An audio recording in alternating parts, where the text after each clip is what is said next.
Sanghar report Mohammad Usman रोंझो। थाना सांगड़ के गांव कासिम बुगटी भाग में गोली लगने से अब्दुल रज़ाक बुगटी का बेटा शान अली टांग में जख्मों की ताब न लाते हुए जा बहक। कोहराम को सदमा पहुंचा। मकतूल नौजवान के वालिद अब्दुल रज़ाक ने बताया कि जायदाद के मामले पर भाइयों में झगड़ा हुआ था, जिसके बाद मुखालफिन ने हमारे खिलाफ डकैती की FIR दर्ज कराई।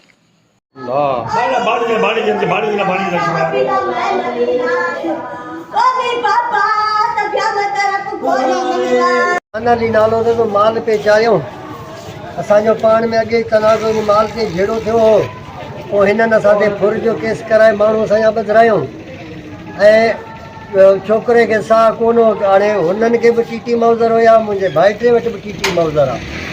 हाणे ख़बर न आहे भाइटे खां लॻो या हुननि खां लॻो। हाणे असां पंहिंजो तस्लीम करे पोइ उन जो नालो FIR मिली आहे इरफान पको आहे। चवनि था त इरफान खां लॻो आहे, भाइटियो आहे मुंहिंजो।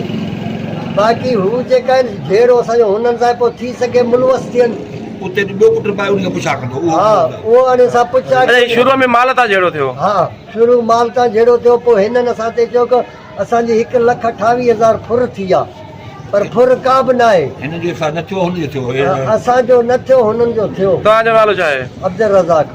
किथे वेठा आहियो? ॻोठ कहिड़ो आहे? कासिम बुगटी भग ते।